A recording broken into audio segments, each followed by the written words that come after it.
Nova Estela Ciência e Debate, um programa da TV PUC São Paulo, um programa que é gravado semanalmente aqui no Museu da Imagem e do Som, em São Paulo, e que traz a cada semana um aspecto da nossa ciência, da nossa cultura, com muitos professores convidados da própria PUC, de fora da PUC. E hoje nós temos um convidado muitíssimo especial, o Ilan Kunglianskas, que é engenheiro agrônomo pela Exalc da USP, ou como ele prefere ser chamado, socioambientalista, né, nessas novas vertentes aí dos conhecimentos e das profissões. Ele trabalhou na WWF, daquele ursinho simpático aí da questão ambiental, e na ProForest de Oxford, na Inglaterra, onde ele viveu vários anos. E hoje, Ilan, nós não vamos trazer o Ilan socioambientalista primordialmente ao Nova Estela, mas nós vamos aproveitar uma experiência muito rica, né, de um pesquisador aí que tira um ano sabático, vai viajar pelo mundo e de repente se ver preso numa cadeia na Tailândia, né, e que eu já vou anunciando aqui para o nosso público do Nova Estela, né, que esse livro, essa história do Ilan vai estar muito em breve, né, disponível aí como um lançamento da Bookstart, né, lá na internet a gente acha, e eu acho que vai ser um texto que eu li, né, e que traz uma série de reflexões muito interessantes sobre a existência, a experiência. Então, muito bem-vindo ao Nova Estela. Muito obrigado, Zé Luiz. É um prazer aqui estar conversando com você.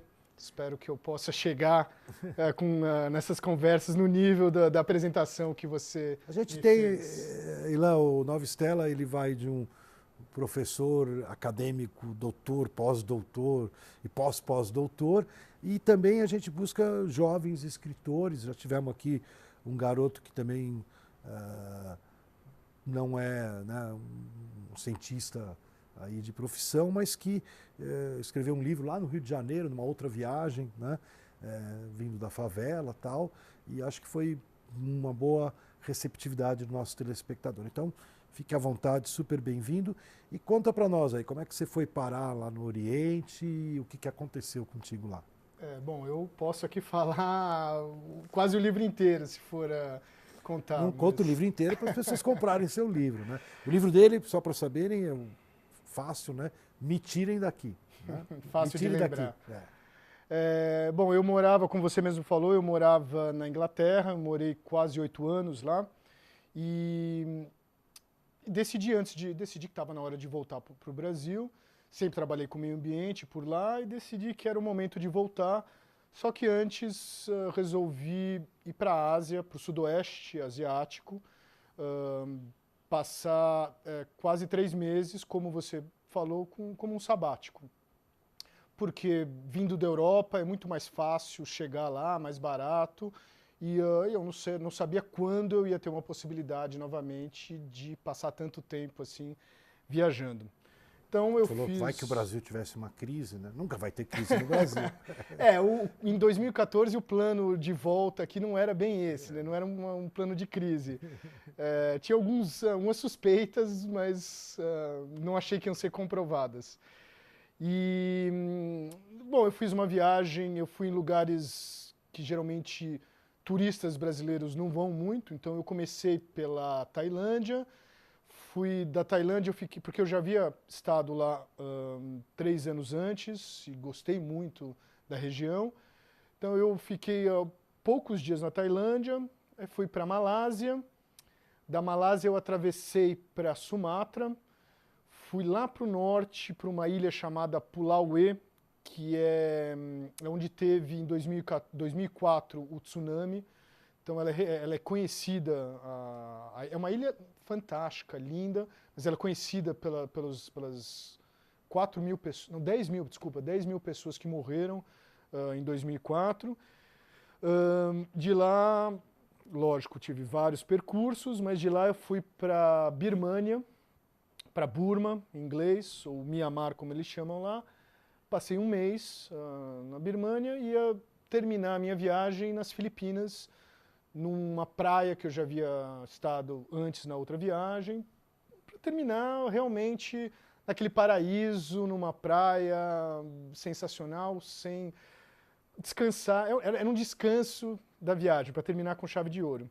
Então eu estava na Birmânia, em Mianmar, eu comprei uma passagem para ir para as Filipinas, passando pela Tailândia, saindo da Tailândia. Eu estava do lado, não estava muito longe de Bangkok, então eu atravessei a fronteira da Birmânia, numa região que tinha sido aberta fazia pouco tempo para turistas, porque a Birmânia, Mianmar, ele era fechado em algumas regiões do país para turistas, e tinha sido aberto, se eu não me engano, fazia uns 4, 5 meses. Atravessei a fronteira, entreguei meu passaporte, eles verificaram, me devolveram o passaporte. Ninguém falava inglês, né? Foi tudo como mímica. Eu percebi, até tive uma desconfiança que eles não carimbaram nem nada, mas eu já tinha estado, eu comecei a viagem na Tailândia. Estava voltando então para a Tailândia. Exatamente. Então eu até abri o passaporte, tinha um carimbo lá, válido por 3 meses.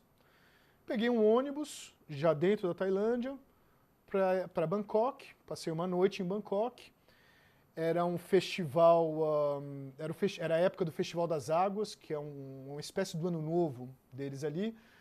E no dia seguinte fui fazer o check-in, normalmente, Festival no aeroporto. Das Águas, que bonito. Chama Festival das Águas, e é bem interessante, porque realmente onde tem um calor enorme lá, é muito quente, e o pessoal joga água um no outro, e a origem que a água para limpar as pessoas, limpar a alma e começar o ano novo limpo. E fiz o check-in no aeroporto, normalmente, entreguei minha mala. Quando eu passei na imigração, abriram o meu passaporte e me perguntaram, cadê o carimbo? Eu até me estranhei, né? Esse carimbo que está aqui não é válido? Não. Então, eu falei... Porque esse carimbo era da tua primeira entrada. Exatamente. E tinha de saída. Tinha de saída. Era um carimbo, era um carimbo que era válido, é um visto que é válido por 3 meses, mas para uma única entrada. E como na fronteira, na imigração, eles não falaram nada, eu também não prestei atenção.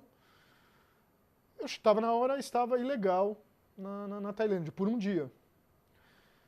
E eles me falaram, olha, você tem que pagar uma multa, e na corte é simples, mas talvez você perca seu voo para as Filipinas.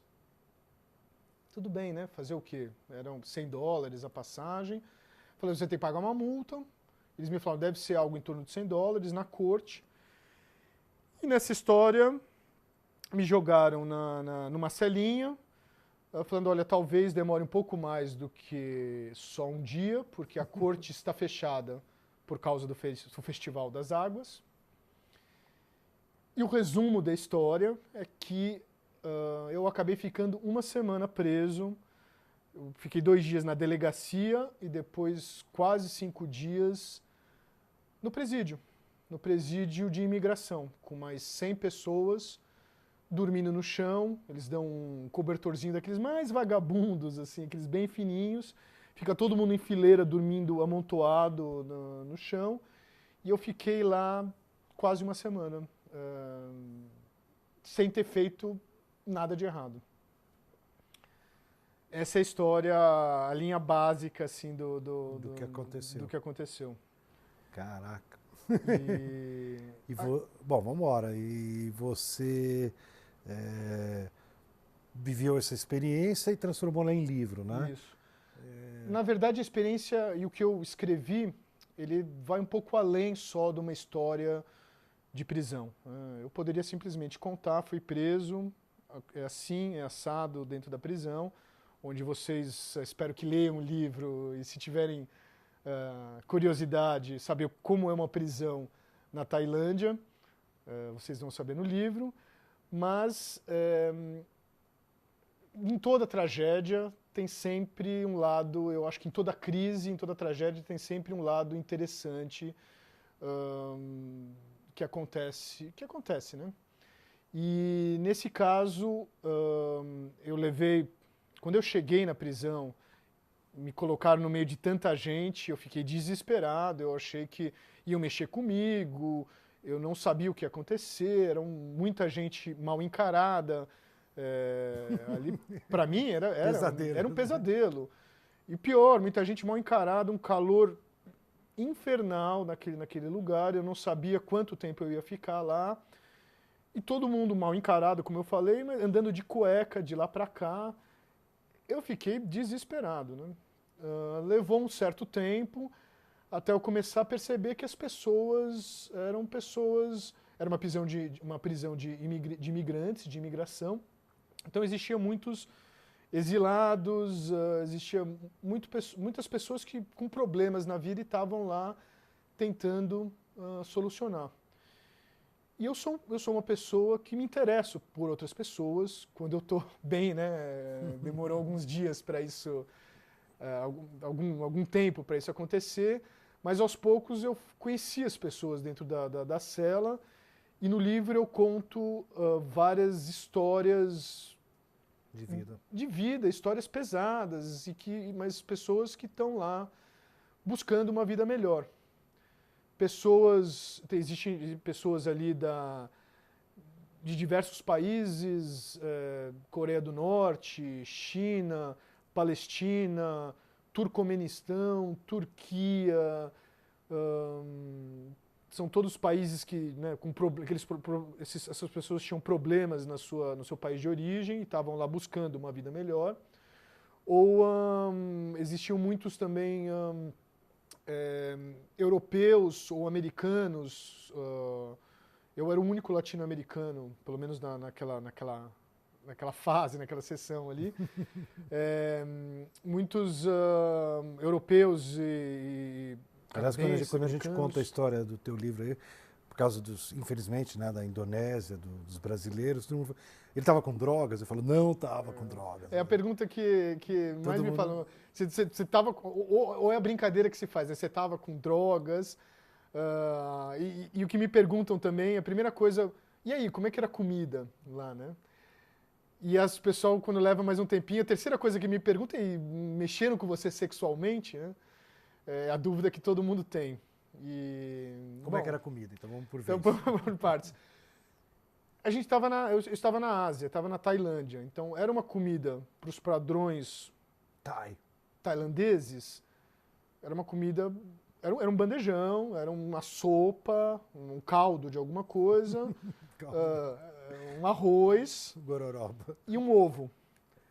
Essa era a comida, são 3 refeições. O café da manhã, o almoço e o jantar era sempre a mesma coisa. Só que não era, eu não diria que era uma comida ruim. Era comestível. Dava para, imagino que em outros lugares, prisões em outros lugares, deve ser pior. Então era uma comida decente, mas eu comi pouco. Assim, eu não tive, não tinha fome, eu não tinha apetite. Foi assim, experimentei a comida, porque alguma hora você não aguenta mais, em 4, 5 dias. Eu perdi vários quilos nessa história, mas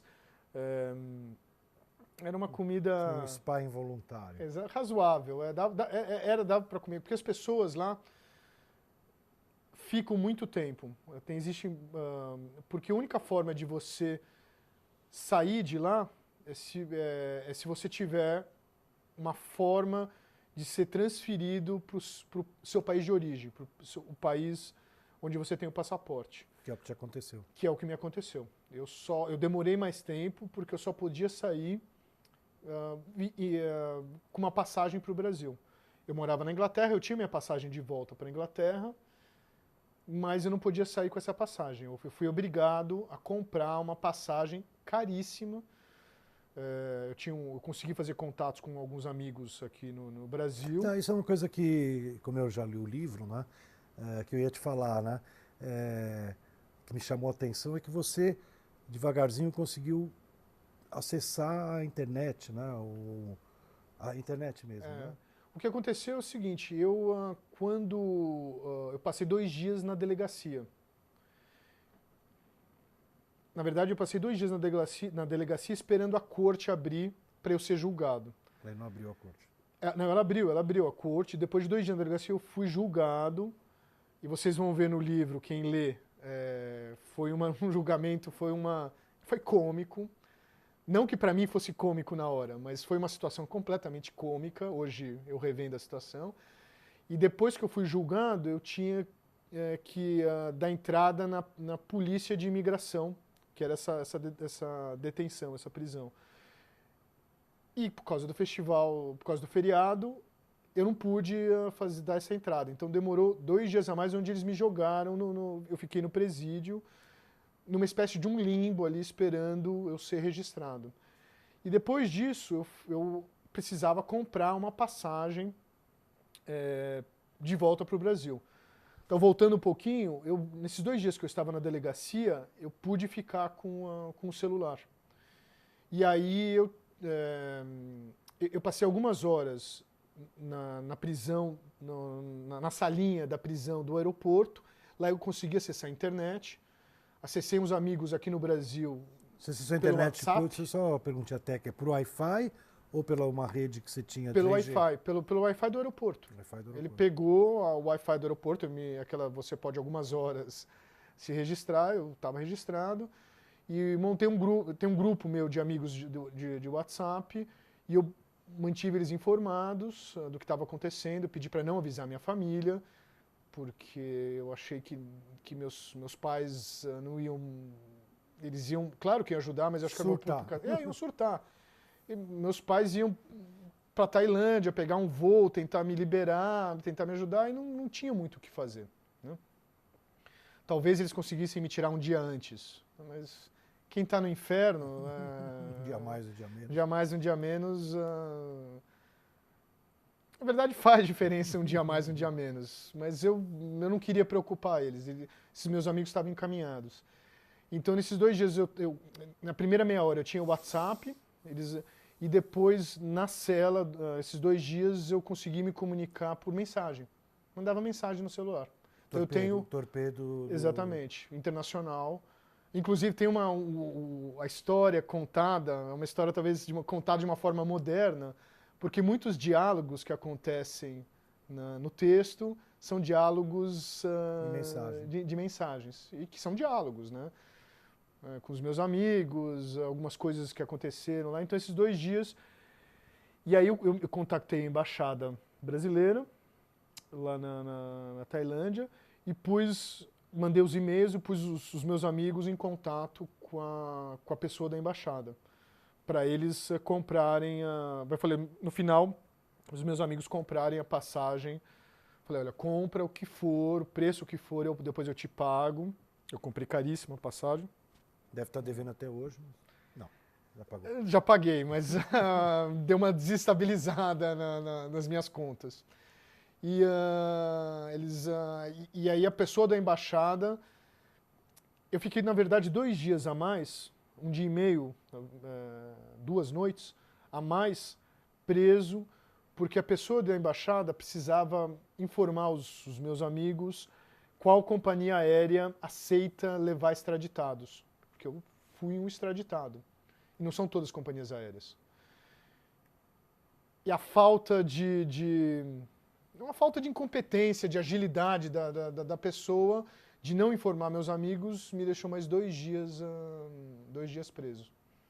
Até que... eu acho que quem lê teu livro não vai ficar com uma impressão muito positiva da embaixada. Você é uma pessoa que lê o livro. Na verdade, assim, eu falo muito... A pessoa que ela me ajudou lá. Teve uma intenção boa, quis me ajudar. Mas não teve a eficiência que eu gostaria que tivesse. De alguma forma, eu preparei a minha saída, o que eu poderia fazer lá de dentro, eu fiz, e a pessoa demorou para informar os meus amigos qual é a companhia aérea para eles pagarem a passagem. Então, eu repito, a pessoa era muito bem intencionada, ela me ajudou até... Ela me doou, precisava pagar. Na minha saída, precisava... Tem uma série de coisas, uma série de valores que eu fui pagando.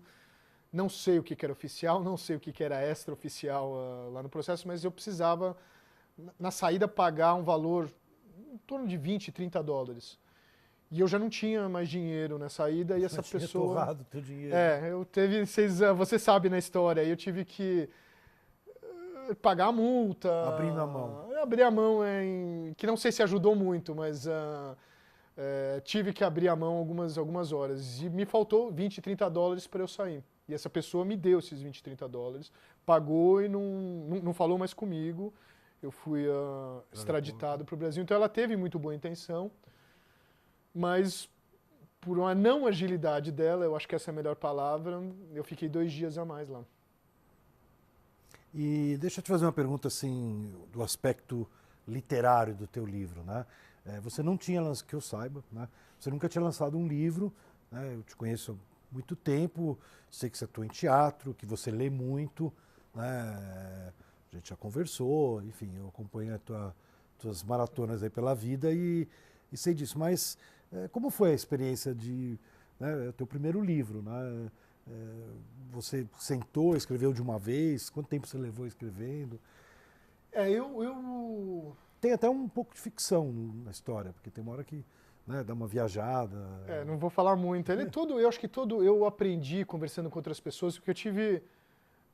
Me falaram, muitas pessoas que são escritores me falaram, olha, toda a história real tem uma certa ficção.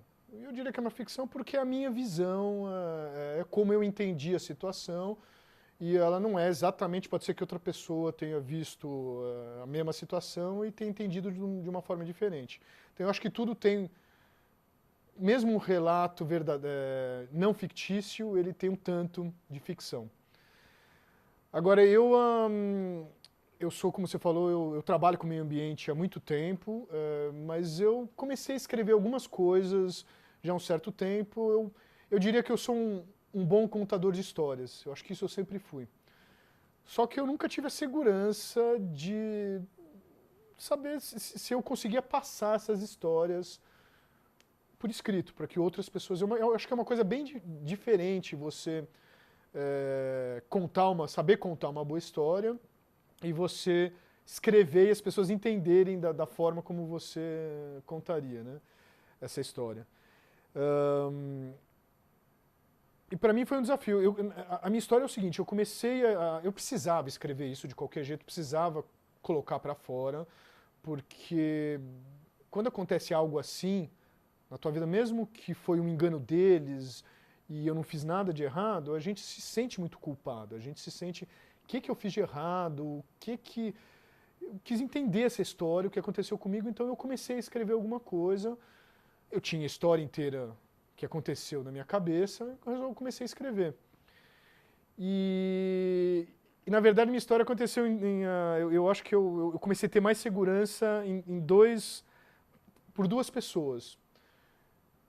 Eu tenho um amigo meu jornalista, chama Zeca, e já tinha comentado que eu queria escrever alguma coisa, ele viu uma outra coisa, eu falei, Lan, você escreve razoavelmente bem, ele me deu um feedback quando uma ficção que eu comecei a escrever. Então eu escrevi um tanto da história, passei para ele. Ele leu e falou, olha... E eu perguntei para ele, olha, eu tenho uma história que eu preciso contar. E se não estiver bem escrito, eu contrato um ghostwriter, contrato alguém para reescrever, para fazer, porque a história é boa. Eu não sei se eu consigo... Não é assim, né? É assim, né? Eu não sei se eu consigo escrever ela, né? Pôr no papel. Pôr na tela, né? Pôr num disquete. Mas o papel ainda não chegou, né? E aí ele falou, não, eu acho que tem muito poucas coisas para você ajustar aqui, mas você tem todas as condições de escrever. E eu escrevi, digamos, eu escrevi até um certo ponto que eu acho que esse é um ponto... já dá para avaliar. Que dá para avaliar. E a história é o seguinte, que você não sabe, eu tenho um amigo meu chileno, ele é brasileiro, quer dizer, ele é chileno, cresceu no Brasil e depois voltou para o Chile, que estava fazendo um ano sabático pela Ásia. Num e-mail, eu mandei para ele, falei, eu estou escrevendo um texto, você gostaria de ler para ver a sua opinião, já que você está viajando? Ele falou, Amanda, legal, eu estou com tempo, queria saber a tua história, que você foi preso, né? E eu mandei para ele. Só que a mãe dele, que é uma senhora, lá no Chile, também morou no Brasil quando era pequena, ela fala português. Ela também leu. Ele não leu, esse meu amigo. Ela viu o e-mail dele, eu tinha mandado, na verdade, 3 páginas. E ela me respondeu, falou assim, me desculpa, mas eu li esse pedacinho, peguei por acaso e adorei. Quero saber mais, você escreve super bem. Ela chama Teresa Rosenblit. Eu preciso até colocar um agradecimento especial para ela. E ela falou, escreve, eu quero saber o resto da história, me manda, por favor. E ela me deu essa segurança. Eu escrevi até essa metade, mandei o resto, até a metade para ela. E ela, eu quero saber o resto. Eu devorei a sua história, você é um ótimo escritor, eu devorei a sua história em um dia. E aí com isso eu me animei, tive segurança e escrevi o resto da história com mais segurança, né? Aí foi mais tranquilo, sabendo que eu ia passar por um revisor, ele ia olhar e com um certo desapego do texto, de olha, a história tá boa, eu sei disso. Então se depois precisar mudar, alterar, alguém mexer, eu estou com esse Legal. desapego. E daí o Ilan me encontrou Exatamente, aqui por São Paulo. Que é o resto da história que o resto da história, que também a gente já está terminando aqui o Nova Stella, e justamente ele estava querendo lançar o seu livro. Não sabia como fazer isso. Não sabia como fazer, e eu tinha acabado de conhecer uma molecada lá do Rio de Janeiro que tinha criado o bookstart.com. Né? .com.br, obrigado. E através do bookstart.com.br e o financiamento coletivo dessa rede maravilhosa aí que está disponível para nós no mundo, o livro dele se viabilizou e estará em breve disponível. Quem quiser entra lá no www.bookstart.com.br e vai poder adquirir o livro do Ilan, quem eu agradeço muito a visita à Nova Stella. Hoje nós demos novamente, como tem acontecido de vez em quando, uma investida no mundo literário, né? Mas que, obviamente, tem toda uma reflexão dessa turma jovem que está aí pelo mundo construindo o nosso futuro. Nova Stella se despede do nosso telespectador, esperando tê-lo novamente no mesmo horário e canal, na TV, no canal universitário, com a TV PUC, na próxima semana.